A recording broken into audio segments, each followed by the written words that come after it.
Hey guys, Nuan here with Movie Slinger Reviews, and today we're going to talk about How to Train Your Dragon 3 The Hidden World. And apparently this is based on a book series. I did not know that. So anyway, The Hidden World takes place about a year after the second movie. Hiccup is now the chief of Berk after his father died, and he's been continuing the work his mother started of rescuing dragons that were caught and tortured by humans. So naturally, Berk is now overcrowded with hundreds of dragons flying around, and the village looks up to Hiccup to find a more permanent solution.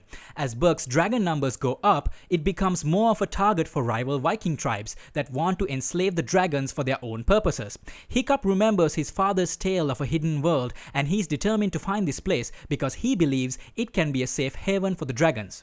Jay Baruchel does a good job as Hiccup, the young chieftain of Berk. There's a lot of responsibility on his shoulders this time around. He has to live up to his father's legacy and keep Berk safe. And one thing I loved was that finding the hidden world is not just a solution to their current problems, it's also what Hiccup's father wanted. So this adventure is very personal for Hiccup.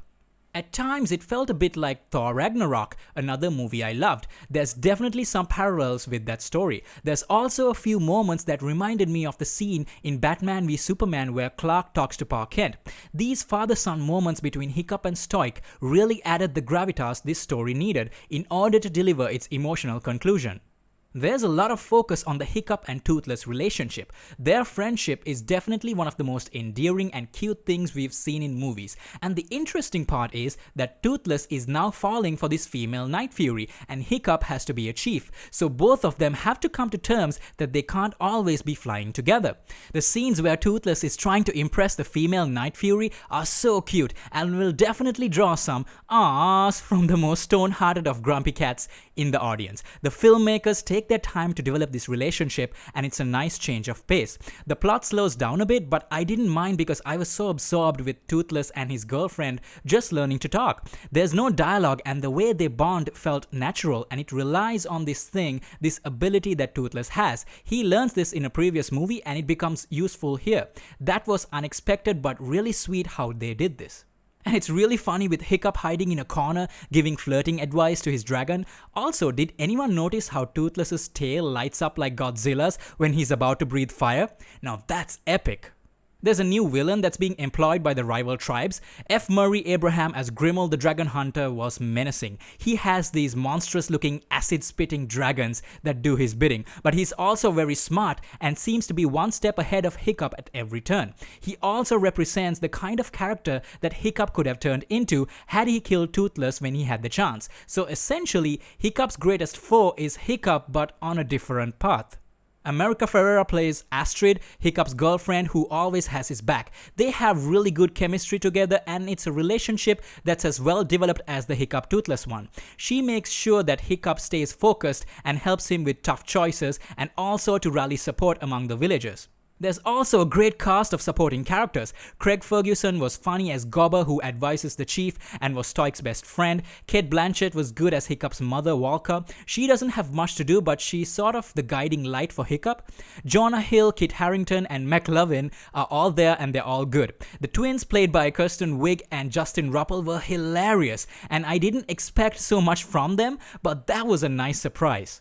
It's a beautiful movie to look at, especially the scenes in the hidden world. The place just lights up like 1,000 fireflies or those bioluminescent plants in Avatar.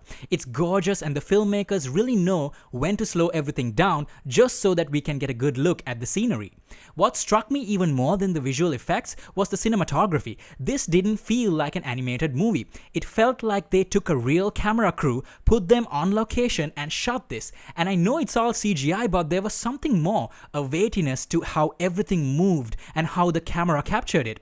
The opening scene on this ship covered in mist was amazing. With the 3D on, the mist felt dense, like it's hanging in the air right in front of me. And the fire effects looked amazing. I've never felt this way looking at an animated movie before. Some of these effects would look good in a live action movie. The action had a swashbuckling Pirates of the Caribbean feel to it. There's some great set pieces towards the end, and the awesome cinematography definitely makes the action feel intense. The wingsuit scenes were really cool. Conclusion: the characters are funny and likable, and the voice actors do a great job. There's plenty of cute Toothless moments that will make you want to go home immediately so that you can hug your pet dog. I mean, that's really what they are, right? Giant dogs that fly and breathe fire.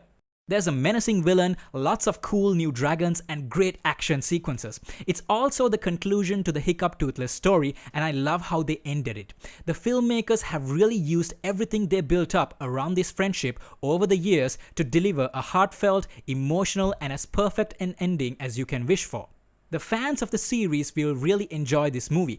I loved it, and I can easily recommend you watching The Hidden World in the movie theater in 3D. So there you have it. Have you watched How to Train Your Dragon 3 yet? And what did you think about it? And have you read the book series? Please leave your thoughts in the comments below, and don't forget to like and subscribe. Movie Slinger out.